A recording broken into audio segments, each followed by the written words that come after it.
오늘 우리에게 주신 하나님의 말씀 누가복음 12장 13절에서 21절까지 말씀 함께 보겠습니다. 무리 중에 한 사람이 이르되 선생님 내 형을 명하여 유업을 나와 나누게 하소서 하니 이르시되 이 사람아 누가 나를 너희의 재판장이나 물건 나누는 자로 세웠느냐 하시고 저희에게 이르시되 삼가 모든 탐심을 물리치라 사람의 생명이 그 소유에 넉넉한 데 있지 아니하니라 하시고 또 비유로 저희에게 일러 가라사대 한 부자가 그 밭에 소출이 풍성하매 심중에 생각하여 가로되 내가 곡식을 쌓아둘 곳이 없으니 어찌할꼬 하고 또 가로되 내가 이렇게 하리라 내 곡간을 헐고 더 크게 짓고 내 모든 곡식과 물건을 거기에 쌓아두리라. 또 내가 내 영혼에게 이르되 영혼아 여러 해 쓸 물건을 많이 쌓아두었으니 평안히 쉬고 먹고 마시고 즐거워하자 하리라 하되 하나님은 이르시되 어리석은 자여 오늘 밤에 내 영혼을 도로 찾으리니 그러면 내 예비한 것이 네 것이 되겠느냐 하셨으니 자기를 위하여 재물을 쌓아두고 하나님께 대하여 부요치 못한 자가 이와 같으니라. 이 말씀은 오늘 우리에게 주시는 하나님의 말씀입니다.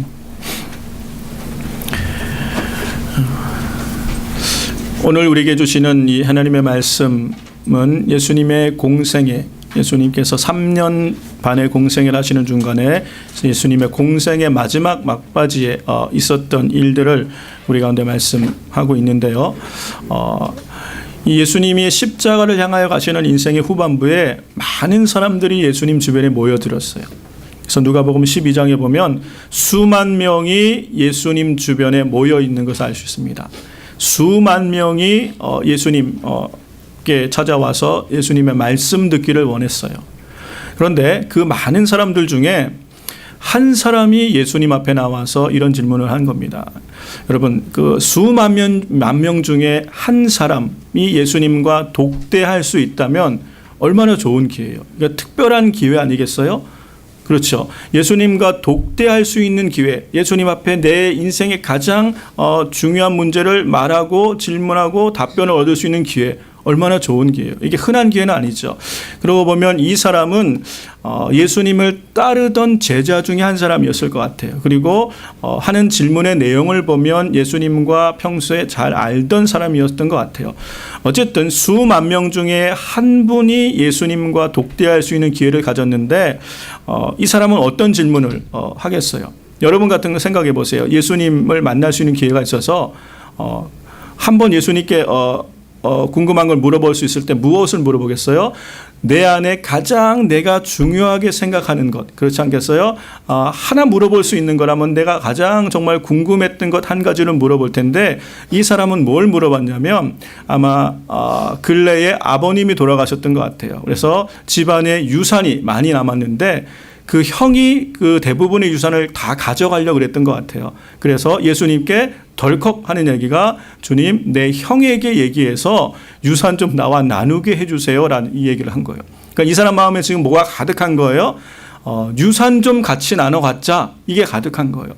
이 사람은 예수님을 따라 나섰던 제자 같아요. 그런데 그 마음에 가득한 것을 예수님께 질문했던 것이 이 땅에 유산을 좀 나눠 갖는 것에 대한 온통 관심이 있어서 예수님께 벌써 그걸 한 가지를 질문을 한 거예요. 그랬더니 예수님이 뭐라고 말씀하세요? 이 사람아, 이름도 안 불러주시고 이 사람아, 누가 나를 너희의 재판관이나 너희의 물건, 소유 나누는 사람으로 삼았느냐 하시면서 주님이 하신 얘기가 뭐예요? 삼과 탐심을 주의하라. 이 사람 마음에 지금 뭐가 가득한 거예요? 탐심이 가득하다라고 주님이 말씀하시는 거예요. 그 마음에 이 예수님을 따라 나섰지만 그 마음에 형이 다 가져가는 유산에 대한 이 뭔가 마음의 서운함, 뭔가 마음의 불편함 때문에 탐심이 생기니까 아무리 좋은 예수님의 말씀도 들릴까요, 안 들릴까요? 안 들리겠죠. 아무리 예수님이 정말 그 영적인 이야기를 해주고 우리가 꼭 들어야 되는 가치 있는 말씀을 해주셔도 안 들린다는 거예요. 보아도 보지 못하고 들어도 듣지 못하고 깨닫지 못하는 거예요. 예수님이 그 앞에 계시고 하시는 말씀을 들으면서도 깨닫지 못하는 것. 왜 그래요? 마음에 가득한 것이 귀를 막고 눈을 막았기 때문에 그래요. 그런 인생 앞에 우리 주님이 하시는 말씀이 사람의 생명은 소유의 넉넉함에 있는 것이 아니다라고 말씀하세요. 굉장히 중요한 얘기를 하신 겁니다. 여기서 생명이라고 말씀하신 것 안에는 우리가 살아가면서 이 땅에 인간으로서 사람으로 살아가면서 얻을 수 있는 최고의 만족과 행복, 그리고 잠시에 있는 그런 기쁨, 사라지는 기쁨이 아니라 영원한 기쁨을 표현한 모든 것이 이 생명이란 단어 안에 있는 거예요. 그러니까 다시 한번 생각해 보면 우리가 이 땅에 삶을 한 생일을 살아가면서 우리가 누릴 수 있는 최고의 가치 있고 잘 사는 삶, 최고의 행복한 삶이라는 것을 아마 생명이란 단어 안에 우리가 찾아볼 수 있을 거예요. 그 생명은 그렇게 가치 있고 만족하고 행복한 삶, 기쁨이 있는 삶은 소유의 넉넉함에 있는 것은 아니다라고 주님이 말씀하세요. 우리는 이 말에 사실 동의하기가 굉장히 어려워요. 내가 생각할 때는, 그리고 사람들이 살아가는 것 보면 사람의 참 행복과 기쁨과 만족은 소유의 넉넉함에 있던데 라고 우리는 생각할 수 있잖아요. 아니 보니까 소유에 넉넉해, 뭐가 좀 그래도 뭐가 넉넉해야 기쁨도 있고 만족도 있고 뭐가 좀 행복하게 살아갈 것 같은데 왜 이런 얘기를 하시지? 그러니까 이 사람의 마음에 가득한 생각을 우리 예수님이 하시고 한 비유를 말씀하시면서 들으라고, 지금 이 사람에게 깨달으라고 말씀하시는 거예요. 우리 예수님이 하신 비유의 내용이 뭐냐면, 한 부자가 있었어요. 한 부자가 있었는데 이 사람이 땅을 많이 가지고 있는 그 지주였던 것 같아요. 그런데 그 해의 농사가 너무너무 잘 된 거예요. 그래서 엄청나게 소출을 많이 거뒀어요. 많은 소출을 거뒀는데 얼마나 많이 소출을 거뒀냐면 그가 가지고 있던 창고는 보통 넉넉하게 갖고 있잖아요. 근데 그 창고에 다 집어넣어도 안 들어갈 만큼 많은 소출을 얻은 거예요. 그래서 이 사람이 생각한 게, 내가 지금 있는 이 곳간을 헐어버리고 더 큰 곳간을 지어서 내가 가진 모든 소유를 다 넣으면 좋겠다. 다 넣어두고 몇 해를 먹어도 될 만큼의 많은 것을 가졌기 때문에 이제는 다 쌓아두고 이제는 먹고 마시고 즐기는 생활을 살아야 되겠다라고 심중에 곰곰이 생각하고 있는 것이에요. 여러분, 성공한다는 것, 이 지금 예수님이 비유로 말씀하신 이 사람은 우리가 흔히 말해서 성공한 인생이라고 얘기해요. 그렇잖아요. 부자로 성공한 사람이에요. 여러분, 우리가 모두가 다 이렇게 꿈꾸는 그런 모델 같은 삶이죠. 별로 이렇게 마음에 안 와닿으세요? 그러니까 우리말로 하면 젊은 나이에 우리 상태 형제처럼 젊은 나이에 하던 일이 갑자기 세상 말로 대박이 났어요. 갑자기 잘 돼가지고 평생 먹고 살 돈을 한꺼번에 벌었어. 그래서 이제 빨리 이제는 돈은 그만 벌어야 되겠다, 은퇴하고 남은 것으로 가족들과 함께 친구들과 함께 재미있는 인생을 한번 멋지게 즐겨봐야 되겠다라고 생각한 거예요. 이 정도면 우리 모두가 사실 다 꿈꾸고 있는 그런 인생이잖아요. 성공적인 삶을 살았다, 저 사람 정말 행복하겠다라고 여기는 그 모델을 예수님이 지금 얘기하고 계신 거예요. 맞아요? 그렇죠. 여러분, 이렇게 부자가 되고 이렇게 성공하는 것이 쉽지가 않습니다. 여러분, 부자들을 향하여 우리가 뭔가 불편한 마음을 가질 이유가 하나도 없어요. 저도 제가 이렇게 정말 성공하고 부유하게 사시는 분들을 이렇게 아는 분들을 보면 남들이 알지 못하게 참 많은 노력들을 하고 애쓰고 수고하고 안 자고 안 쓰고 해서 이렇게 부자가 되더라고요. 그냥 쉽게 되는 게 아니에요. 쉽게 부자가 되면 우리가 다 부자가 되게요. 열심히 해서 되면 다 부자가 되게요. 그렇지 않게 뭔가 남다른 삶의 태도가 있어요. 그래서 하나님은 그에게 부를 맡겨주시는 것을 볼 수 있어요. 그런데 우리 하나님께서 이 부자를 향하여 우리가 생각할 때는 나도 저런 삶을 살았으면 좋겠다라고 할 만한 그런 부자, 성공한 인생을 향하여 뭐라고 우리 하나님이 하시냐면 어리석은 자라라고 얘기하세요. You fool, 너는 바보다 라고 얘기하시는 거예요. 왜 하나님은 모든 사람을 보기에 저렇게 살면 괜찮을 텐데 나도 저렇게 살고 싶다라고 모델이 될 만한 인생을 앞에 너는 바보야, 넌 바보처럼 살았어 라고 우리 하나님이 말씀하실까요? 이걸 깨달은지 몰라도 옛날에 유행가 있었죠. 난 참 바보처럼 살았군요. 불러드려요? 그렇게 인생을 최선을 다해 살아서 결국 얻기를 원하던, 모든 사람이 얻기를 원하고 바라던 성공을 거두고 또 재물, 큰 부자가 됐는데 그 사람을 향하여 하나님은 너는 바보야, 바보처럼 살았어. 왜 그렇게 말씀하셨을까요? 인생의 성공은 거둔 것 같지만 그러나 진정한 의미의 성공을 이루지 못한 것은 정말 알아야 될 것, 준비해야 될 것을 준비하지 못했기 때문에 그래요. 이 부자가 알지 못하는 것들이 있다는 것이에요. 그게 뭐예요? 17절부터 19절 말씀해 보니까 같이 한번 읽어볼까요? 심중에 생각하여 가로되 내가 곡식 쌓아둘 것이 없으니 어찌할꼬 하고 또 가로되 내가 이렇게 하리라 내 곡간을 헐고 더 크게 짓고 내 모든 곡식과 물건을 거기 쌓아두리라 또 내가 내 영혼에게 이르되 영혼아 여러 해 쓸 물건을 많이 쌓아두었으니 평안히 쉬고 먹고 마시고 즐기자 하리라 하되 네. 이 큰 부자가 스스로 자기 영혼에게 하는 얘기가 뭐예요? 이 짧은 세 구절 말씀에 제일 많이 등장하는 단어가 뭐예요? 내가 6번 이상 나와요. 내 곡간, 내 창고, 내 물건, 내 영혼, 내가. 이 사람은 자신이 갖고 있는 모든 것이 다 자기 것이라고 확실히 믿고 있어요. 그렇잖아요. 내가 땀 흘리고 내가 수고하고 내가 잠잘 거 안 자고 안 쓸 거 안 쓰고 해서 벌어서 얻은 거 다 내 것이죠. 그죠? 내 생활도 내 집도 내 자녀도 내가 소유한 모든 것은 내 것이에요. 우리는 그렇게 생각해요. 그렇죠? 그런데 우리 주님이 거꾸로 물어보세요. 네가 그 모든 것을 소유했는데 내가 오늘 밤 내 영혼을 도로 찾으면 그것이 누구 것이 되겠느냐? 그게 정말 너 것이냐? 그렇지 못하다는 거예요. 사실은 우리가 가만히 보면 인생에 정말 소중하고 중요한 것은 내가 어떻게 할 수 없는 것들이 많아요. 내가 내 인생의 주인이라고 생각할 때는 내가 모든 걸 다 내 임의로 내가 원하는 대로 관리할 수 있다고 생각하기 때문에 내가 주인이라고 여기는 거예요. 그렇지 않아요? 내가 주인이니까 내가 하고 싶은 내 돈, 내가 주인이니까 내가 쓰고 싶은 데 쓰고 내가 먹고 싶은 거 먹고 내가 가고 싶은 데 가고 내가 주인이에요. 근데 정말 그런가? 여러분, 정말 인생에 중요한 것은 내가 할 수 없어요. 건강만 해도 여러분이 지킨다고 해서 지켜지는 것이 건강이든가요? 그러면 돈이 많고 관리를 운동을 열심히 하는 사람은 100세 이상 다 살아가야 돼요. 그런데 그렇지가 않습니다. 운동 많이 하는 사람이 어느 날 먼저 우리보다 갈 수도 있어요. 그렇죠? 좋은 것, 온갖 좋은 것 많이 먹는 사람이 우리보다 더 먼저 갈 수도 있어요. 건강은 우리가 임의로 할 수 있는 것이 아니에요. 생명도 마찬가지예요. 그렇죠. 내 생명도 내가 관리하고 조심하면 내가 100세 넘게 살아갈 수 있는 건가요? 내가 내 생명의 주인이 맞아요, 여러분? 그렇지가 않잖아요. 아무도 장담할 수 없는, 바로 하루 앞의 일도 장담할 수 없는 게 우리 인생이에요. 그런데 마치 우리는 내 인생이 내가 주인인 것처럼, 내가 다 알아서 할 수 있는 것처럼, 내가 원하는 대로 할 수 있는 것처럼 계획을 세우고 고민을 합니다. 17절에 심중에 생각하되란 말은 아주 골똘하게 고민하여 그걸 계속해서 그것만 생각하고 있는 거예요. 그러니까 어떻게 하면 내 인생을 성공해서 멋지게 살아볼까를 골똘하지만 실상은 내 건강도 내 생명도 내 임의로 할 수 없는 내 것이 아니란 얘기예요. 그럼 누구 거란 얘기예요? 이 모든 것, 내게 있는 이 모든 것의 원래의 주인이 있다는 것이에요. 심지어 내 생명도, 내가 살아간 오늘 내가 누리는 모든 것을 주신 분이 계시다는 것이에요.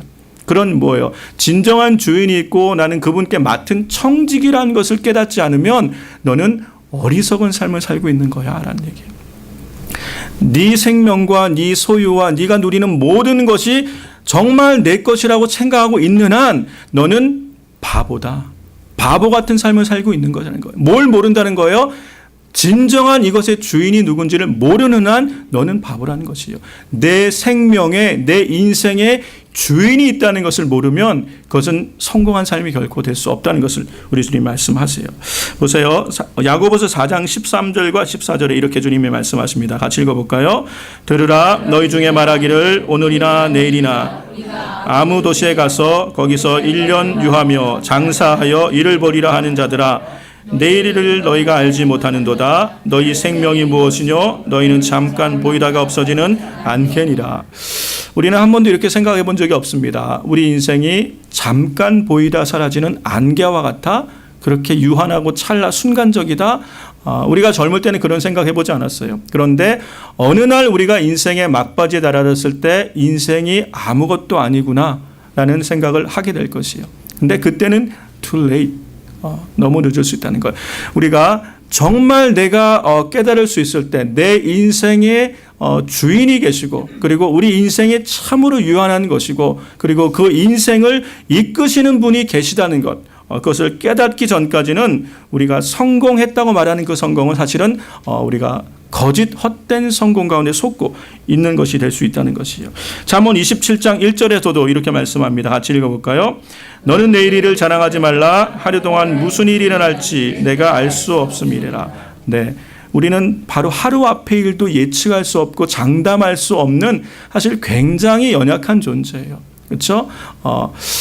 절대자 되신 하나님이 우리를 붙드시고 지키시지 않으면 우리는 절대로 우리 삶에 있는 허락하신 것들을 마음껏 누릴 수 없는 연약한 존재임을 알 수 있어요. 인류 최초의 하나님 앞에 범죄한 사실이 선악과 앞에서 아담이 범죄한 것입니다. 아담이 선악과 앞에서 죄를 지었다는 내용의 핵심이 뭐냐면 하나님이 모든 것의 주인이심을 거부한 것이에요. 이 선악과를 취했다는 것은 하나님이 모든 것의 만물의 주인이시고 내 삶의 주인 되시는 분이심을 거절하고 내가 내 인생의 주인으로 살아가겠습니다라는 선언이 선악과를 취한 사건이에요. 그 이후에 모든 인류는 내 인생의 주인은 나라고 생각하고 내가 내 모든 것을 임의로 해보고 싶은 마음으로 살아가고 있는 인생이에요. 그래서 모든 인생의 가장 불행은 주인을 잃어버린 거예요. 창조주 하나님을 떠나버린 것이에요. 그것이 가장 어리석은 인생이에요. 아무리 이 땅에서 성공을 거두어도 아무리 많은 것을 소유해도 하나님의 주인 되신 하나님을 만나지 못했다면 가장 불행한 인생이라고 우리 주님이 말씀하시는 것이죠. 이사야서 1장 2절과 3절에서 우리 주님은 이사야 선지자를 통해 이렇게 말씀하십니다. 같이 한번 읽어보겠습니다. 하늘이여 들으라, 땅이여 귀를 기울이라. 여호와께서 말씀하시기를 내가 자식을 양육하였거늘 그들이 나를 거역하였도다. 소는 그 임자를 알고 나귀는 주인의 구유를 알건만은 이스라엘은 알지 못하고 나의 백성은 깨닫지 못하는도다 하셨도다. 자기 인생 삶의 진정한 주인이 누군지를 알지 못하는 인생은 소만도 못하다고 얘기하는 거예요. 소도 자기의 주인이 누군지를 알아보고, 그렇죠? 나귀도 자기 집 주인의 우리도 알아보는데 내 백성, 내가 창조한 내 백성은 주인 되신 하나님을 알아보지 못한다는 거예요. 그리고 스스로가 주인 된 것처럼 자기의 만족과 유익을 위하여 살아가지만 얼마나 어리석은 인생이라는 것이요. 여러분, 만물마다 모든 만물은 다 지은 사람이 있어요. 그렇죠? 성경에도 보니까 히브리서 3장 4절에 집마다 지은 이가 있으니 만물을 지은 이시는 하나님이시라. 이 땅에 존재하는 모든 것은 만든 사람이 있어요. 그렇지 않아요? 만든 사람이 있어요. 여러분 차고 있는 시계, 옷, 안경, 집, 차, 모든 것은 만든 사람이 있어요. 그렇다면 만물을 지으신 분도 계시다는 걸 우리가 알 수 있는 거예요. 성경은 뭐라고 말씀하셨어요? 만물을 지으시는 여호와시라. 우리를 지으신 분도 하나님이신 거예요. 그분이 주인이에요. 그분이 주인임을 깨달을 때 우리는 정말 충성된 청지기가 되어서 주인의 뜻에 합하게 우리에게 맡겨주신 것들을 사용하는 것, 그것이 성공이라고 말씀하시는 것. 하나님이 생각하시는 성공은 내가 원하는 삶을 멋지게 살아가는 것이 인생의 성공이 아니라 나에게 모든 것을 허락하시고 맡겨주신 분의 뜻에 맞게 내게 허락하신 것들을 사용할 수 있는 인생, 그것을 깨달은 인생이 정말 성공한 인생이라고 말씀하시는 줄로 믿습니다. 저는 우리 순전하게 모든 성도님들, 오늘 예배하는 모든 분들이 그렇게 하나님 앞에 정말 지혜자로 정말 참으로 성공한 생을 살아갈 수 있는 그런 복된 성도님 되시기를 주의 이름으로 축원합니다. 우리 주님이 또 이 비유를 통해서 이 부자가 알지 못하는 것을 뭐라고 말씀하시나요? 20절 보니까 오늘 밤에 내 영혼을 도로 찾으리라 라고 말씀하시는 거예요. 오늘 밤에 내 영혼을 도로 찾겠다. 이 사람은 지금 곡간을 막 누리고 있어요. 그렇죠? 창고를 막 누리고 있고, 창고가 이렇게 크면 집은 얼마나 크겠어요. 의리의리하게 집도 준비하고 창고도 누리고 이제 남은 생활 멋지게 살아보려고 하는데 주님이 도로 찾으신대요. 여러분, 우리가 살다가 가까운 분이 죽으면 우리는 뭐라고 얘기하죠? 돌아가셨습니다라고 얘기합니다. 돌아가셨대요. 돌아갔다는 얘기는 이 땅의 삶이 끝이 아니고 가야 될 본향이 있다는 것을 직감적으로 우리는 아는 것이에요. 그렇죠? 이 사람은 이 세상에 사는 동안에 필요한 집도 준비하고 곡간도 의리의리하게 예비했지만 정작 그 사람이 돌아가야 될 본향을 준비하지 못한 것이에요. 여러분, 아무리 이 땅에서 우리가 많은 것들을 예비하고 준비하고 넉넉하게 다 준비해 놓아도 돌아갈 본향을 예비하지 못한 인생이라면 어리석은 인생이란 거예요. 바보같이 살았다는 것이에요. 이 땅에서는 남들이 부러워하는 것들을 다 가지고 있을지라도 돌아갈 본향을 예비하지 못한 인생은 뭐라고요? 바보같이 살았다는 거예요, 인생을. 지금 우리 하나님은 이 부자에게 그걸 얘기하고 있는 거예요. 네가 그렇게 많은 것들 쌓아놓고 이제 누리려고 준비하고 있지만 내가 너를 부를 때 돌아갈 본향을 예비하지 못했다며 그것은 어리석은 거야. 여러분, 우리는 돌아가셨다는 말이 뭐예요? 우리의 육체는 흙에서 왔기 때문에 우리 주님이 너는 흙이니 흙으로 돌아가라 라고 창세기에 얘기했어요. 그렇죠? 그래서 우린 죽으면 우리 육체가 어떻게 돼요? 썩어서 흙이 돼요. 흙으로 돌아가는 거예요. 우리 영혼은 어디로 가요? 하나님께로 돌아가죠. 하나님께로 돌아갔으면 하나님 앞에 서는 것이에요. 하나님 앞에 섰다는 말이 뭐냐면 요한계시록에 보면 하나님의 심판대 앞에 서는 거예요. 하나님의 심판대 앞에 다 서게 되는 거예요. 그래서 우리의 영원한 삶을 어디서 살지가 거기서 결정되는 것이에요. 여러분, 우리의 이 땅의 삶은 그림자와 같다고 얘기해요. 우리가 정말 영원이라는 것 앞에 100년도 안 되는 인생을 사시는 순간이에요. 잠깐 있다 없어지는 안개가 맞아요. 그렇죠? 그런데 정말 살아야 될 영혼을 어디서 살지가 하나님 앞에서 결정돼요. 그게 어디예요? 성경은 두 곳을 얘기해요. 천국과 지옥. 하나님 앞에서는 하나님이 함께하는 영원한 삶, 진정한 만족과 행복과 하나님을 누리는 복된 하나님의 집, 하나님의 나라, 본향을 예비하지 않으면 그것은 정말 어리석은 삶이란 거예요. 왜요? 영혼을 지옥에서 보내야 된다는 이것처럼 끔찍한 일이 어디 있어요? 그런데 우리는 이 땅에서 집을 준비하고 이 땅에서 곳간을 넓히고 내가 살아갈 모든 것을 넉넉히 준비하면 성공한 인생이라고 착각하고 살아가니까 하나님 보시기에는 얼마나 어리석은 인생이에요. 정작 내가 영원히 살아야 될 집은 알지 못하고 그 집은 준비하지 못하고 살아간다면 너는 바보처럼 살아간 것이다 라고 부자에게 지금 말씀하시는 거예요. 히브리서 11장 16절 말씀 같이 한번 읽어보겠습니다. 저희가 이제는 더 나은 본향을 사모하니 곧 하늘에 있는 것이라. 그러므로 하나님이 저희 하나님이라 일컬음 받으심을 부끄러워 아니하시고 저희를 위하여 한 성을 예비하셨느니라. 이 말씀이 좀 어렵죠. 똑같은 말씀을 세 번역 성경으로 쉽게 번역한 말씀으로 같이 다시 한번 읽어볼게요. 그러나 사실은 그들은 더 좋은 것을 동경하고 있었던 것입니다. 그것은 곧 하늘의 고향입니다. 그래서 하나님께서는 그들의 하나님이라 불리는 것을 부끄러워하지 아니시고 그들을 위하여 한 도시를 마련해 두셨습니다. 네. 히브리서 11장에는 우리가 소위 말하는 믿음의 사람들, 하나님이 인정하시는, 하나님이 기뻐하시는, 하나님의 나는 그들의 하나님이야 라고 말하기를 부끄러워하지 않으시는 하나님이 정말 성공한 인생이라고 말씀해 주시는 사람들의 이름이 나와 있어요. 그렇죠? 그런데 그분들이 살아갔던 삶의 공통점이 뭐라는 것이에요? 더 나은 곳을 바라보고 동경하며 살아가는 것이에요. 내가 돌아갈 본향을 바라보고 그 본향을 준비하고 예비하는 삶을 살아갔던 사람이 이 땅에서도 진짜 성공적인 삶을 살아가고 하나님 앞에 기억되어지는 인생을 살아갈 수 있다는 것을 말씀하고 계시는 거예요. 뭐가 중요하다는 거예요? 정말 중요하고 우리가 예비하고 대비해야 될 것이 뭐라는 것이에요? 본향을 준비할 수 있는 삶. 그래서 우리 하나님은 한 도시를 거룩한 성, 그죠? 새 예루살렘을 하나님의 나라를 예비해 두셨다고 말씀하셨어요. 우리 예수님도 같은 말씀을 하십니다. 예수님께서 이 땅에 오신 목적은 죄와 허물로 죽을 수밖에 없는, 그래서 모두가 심판 가운데 지옥으로 갈 수밖에 없는 우리를 살리시려고 이 땅에 오셨어. 우리를 대신하여 십자가를 지심으로 우리를 구원하러 오셨잖아요. 그렇죠? 우리를 구원하실 뿐 아니라 우리 예수님 우리를 위하여 하늘의 집 본향을 예비해 주러 오셨어요. 요한복음 14장 2절에 분명히 말씀하십니다. 같이 읽어보겠습니다.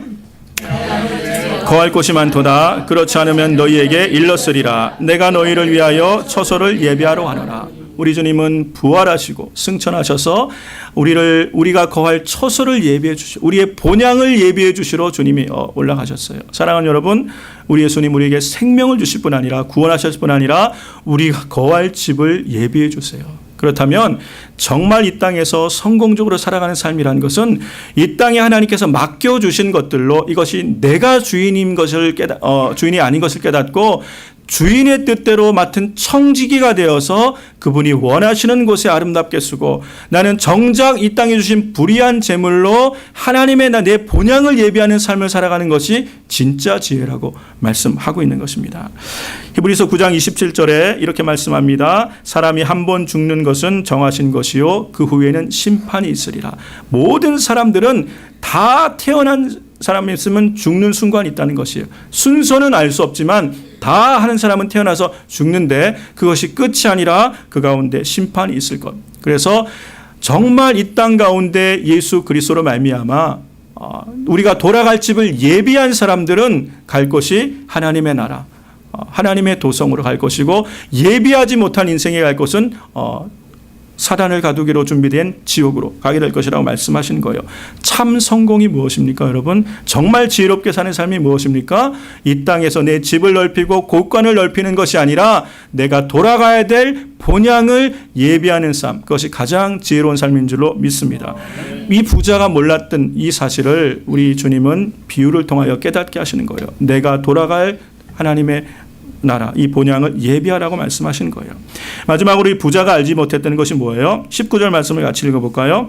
또 내가 내 영혼에게 이르되 내 영혼아 여러 해 쓸 물건을 많이 쌓아두었으니 평안히 쉬고 먹고 마시고 즐거워하자 하리라 하되. 네. 이제 이 부자는 많은 것을 예비해뒀으니까 이 남은 삶을 멋지게 한번 인생을 즐기다 가는 것이에요. 많은 소유를 준비했기 때문에 내 영혼아 평안히 즐기자. 많은 소유가 내 삶의 평안을 가져다 준다고 이 사람은 믿었어요. 생각한 거예요. 여러분도 그렇게 생각하시나요? 많은 소유가 내 삶의 평안을 가져다 준다고 그렇게 생각하시죠. 대부분은 우리가 그렇게 생각하고 그럴 거라고 믿고 많은 것을 얻으면 내가 평안히 살아갈 거라고 생각하고 열심히 살아갑니다. 근데 실상은 그렇지 못한 걸 우리가 경험해요. 요즘은 잘 이렇게 언급되는 인물들이 아니지만 한때에 미국을 들었다 놨다 했던 그런 락큰롤의 제왕 엘비스 프레슬리 아니면 마이클 잭슨 뭐 이런 사람들, 이 사람들은 우리가 상상할 세계적인 부를 가지고 세계적인 인기를 누렸던 사람들이에요. 그렇죠. 모든 사람들이 모든 가수들은 다 그와 같기를 원해요. 세계 최고의 인기와 부를 누렸던 사람들. 그런데 그 사람들의 공통점이 뭐예요? 공통점이 인생의 후반에 죽음 앞에 섰을 때 절대 불안 가운데 있었다는 거예요. 평안이 없었어요. 그렇게 많은 재산을 가지고 있었고 우리가 상상할 수 없는 부를 가지고 있었고 우리가 상상할 수 없는 우리는 한 번도 근처도 가볼 수 없는 인기를 누리고 있었는데 그들이 겪었던 고통은 뭐예요? 불안이에요. 불안. 평안이 없는 것이. 만약에 많은 소유로 평안을 살 수 있다면 이 사람들은 제일 평안했어야 되는 거예요. 엘비스 프레슬리가 죽기 전에 뭐라고 신문에 광고를 냈냐면 누가 나를 좀 보통 사람들처럼 2주간만 평안하게 살게 하면 내 재산의 절반을 주겠다고 그랬어요. 그러나 그는 그걸 누리지 못하고 돌아갔어요. 평안이 없는 거예요. 소유로 평안을 살 수 없다는 것이에요. 여러분, 침대가 비싼 게 얼마 정도 해요? 몇만 불짜리 침대도 있겠죠. 몇만 불짜리 침대는 내 돈으로 살 수 있어요. 그런데 안락한 잠을 돈으로 살 수 없어요. 몇만 불짜리 침대에 잔다고 해서 내가 편안하게 숙면을 취하는 것이 보장이 됩니까, 여러분? 그렇지 못해요. 만약에 그렇다면 좋은 침대 사서 자면은 숙면이 보장된다면 얼마나 좋겠어요. 그렇지 못해요. 수백만 불을 돈을 들여서 의리의리한 집은 우리가 살 수는 있어요. 그러나 돈으로 행복한 가정은 살 수가 없어요. 그렇잖아요. 만약에 돈으로 행복을 살 수 있고 가정을 살 수 있다면 부자들이 제일 행복한 가정이 돼야 되는데 우리는 그렇지 못하다는 걸 경험하고 있잖아요. 그렇죠? 여러분은 어디서 그렇다면 참된 평안을 얻습니까? 여러분이 보시기에는 제가 평안해 보입니까? 불안해 보입니까? 제가 떨고 있나요? 여러분, 이 중에서 누가 제일 평안할까요? 조엘이. 맞습니다. 자고 있어요. 얼마나 평안한지 몰라요. 여러분, 그 다음은 저예요. 왜냐하면 제 별명이 뭐냐면 대면자는 거예요. 대면자입니다. 저는 불면증이란 거를 겪어본 적이 없어요. 침대가 좋아서 그런 것이 아닙니다. 제가 부목사로 있을 때 어느 가정에 세 가족이 왔다 그래서 신방을 갔어요. 신방을 갔는데 그 세 가족 분이 잘 사시는 분이에요. 근데 그분이 저를 보시면 한 얘기가 목사님은 참 부잣집 외아들처럼 생기셨네요. 그래요. 그래서 네, 감사합니다. 목사님은 한 번도 고생을 안 해보신 분처럼 보여요. 그래서 네, 제가 좀 그래요. 그랬어요. 여러분 그렇게 보이죠? 네, 그렇잖아요. 제가 뭐 이렇게 고생에 찌들어가지고 살아온 것처럼 보이지는 않잖아요. 안 그래요? 네. 근데 사실은 여기 앉아 계신 모든 분들 중에 가장 인생을 힘들게 살아온 사람이 누구냐 그러면 저는 자신 있게 저라고 생각해요. 왜 그러냐면 제가 보기와는 달리 사실 많이 어려운 일들을 겪었어요. 그래서 제가 고등학교 3학년 때 여러분 그 사람이 집이 망하면 차압이 들어오고 빚쟁이들이 막 와서 괴롭혀요. 그렇죠? 그러다가 끝에는 은행에서 나와서 빨간 딱지를 다 붙여요. 그러면 이제 쫓겨나야 돼요. 그래서 망한 집이 가는 제일 마지막 가는 곳이 어디예요? 우리는 산동네 판자촌 얘기해요. 그렇죠? 산동네 판자촌에 쪽방에 가요. 근데 거기도 못 갈 형편이 되는 사람들이 가는 곳이 있어요. 저희가 있었을 때는 과천 경마장 앞에 비닐하우스 집이 있었어요. 그래서 제가 고3 때 저희 아버님이 하시던 사업이 완전히 망하고 망할 뿐 아니라 평생 갚아도 못 갚을 빚을 엄청 지시고 망해버리셨어요. 그래서 우리는 다 아무것도 못 가지고 쫓겨나서 간 곳이 과천 경마장 앞에 있는 비닐하우스로 쫓겨간 거예요. 그쯤 되면 사네 못 사네 이제 그럴 판인데 한 이틀도 안 됐는데 저희 어머님이 저는 이 평안을 저희 어머니에게 배웠다는 거예요. 저희 어머님이 아주 독실한 그리스도인이신데 한 이틀쯤 지나더니 이제 거기 그 앞에 마당 비닐하우스니까 거기다 땅을 일구시면서 채소를 심고 이제 자급자족 해야 되니까 채소를 심고 찬송을 부르고 저녁에는 다 우리 불러서 예배를 드리고 그렇게 하시더라고요. 그래서 저는 저희 어머니 걱정을 했거든요. 이분이 갑자기 어떻게 되시지 않을까. 그런데 지극한 평안으로 환경과 상관없이 부했을 때나 가난했을 때나 환경과 상관없이 지극한 평안 가운데 살아갈 수 있는 비결을 저는 배웠어요. 그래서 그리고 한 4년 가까이 여기서 고생을 많이 했죠.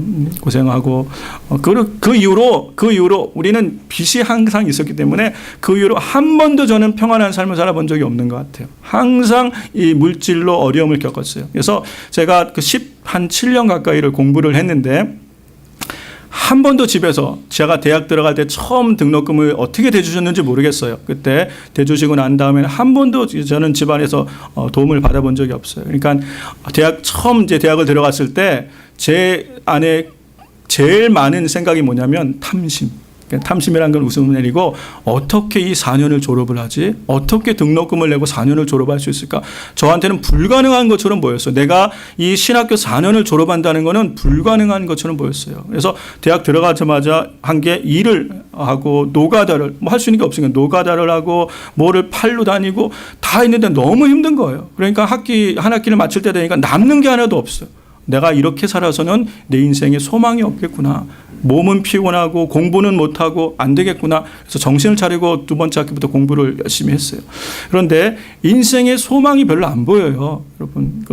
그런데 그때 저랑 같이 학교를 다녔던 그리고 그때 저랑 같은 교회를 다녔던 분이 저기 앉아 계시니까 제 얘기가 사실인 걸 다 알겠죠.